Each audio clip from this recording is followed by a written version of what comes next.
You also used the phrase rising in love, which I thought was quite remarkable. So I'm wondering what it is to rise in love, and what is the difference between rising and falling in love, which is the way we express love in English. This human perception, which is found in almost every human tradition of literature and in the poetry, even in our daily speech, we say that, okay, I fell in love with somebody, right?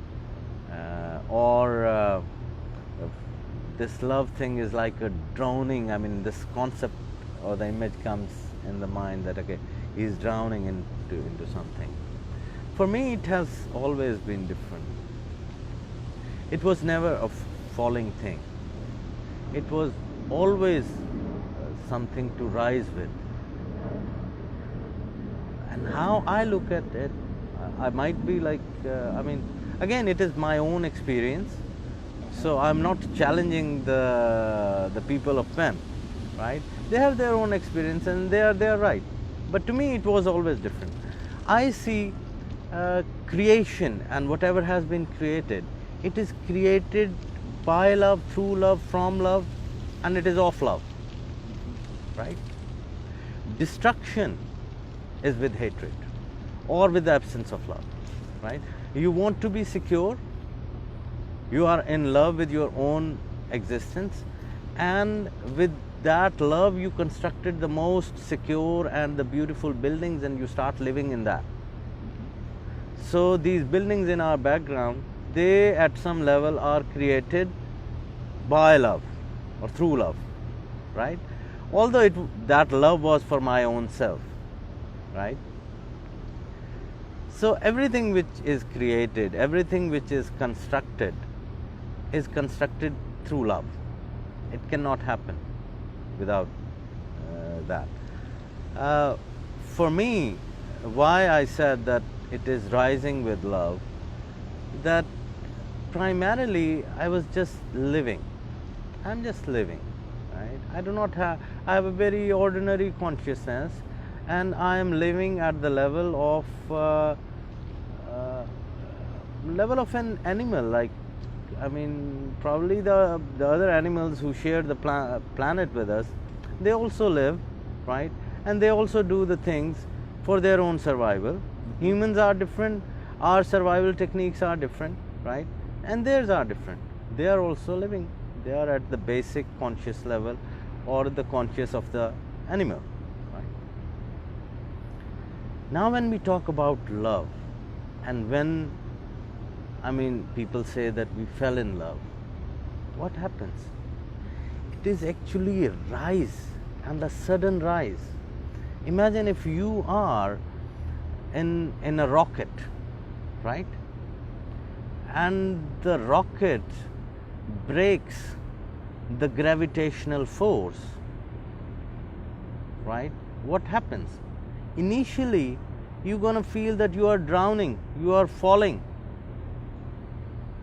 But what actually is happening is that you are rising. So that initial state, people fell prey and they started saying that, oh, this is falling. They never got out of it, right? So this gravitational force of your commanding self, this gravitational force of attachments, of thoughts, of attachments to the environment, of attachments to my conditioning of mind, to attachment to these relationships, to attachment to the objects of the matters, right? They have this gravity, they have the force, right? They pull you towards them, right? And you walk through and you spend life under that force. What happens with the love?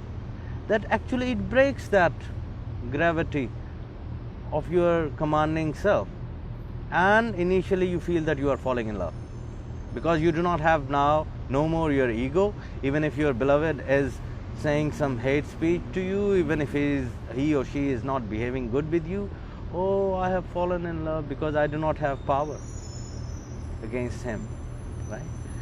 So that's why I say that with me it was always different, because the Sufi or the person on the Sufi path, actually we are the Sufi affiliates, we are mutasawwif, we are seeking the Sufism, right?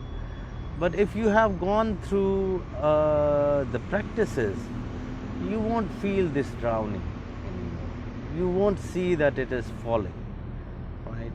When this, and like the astronauts, you are very happy that you are going on a journey and you are breaking all these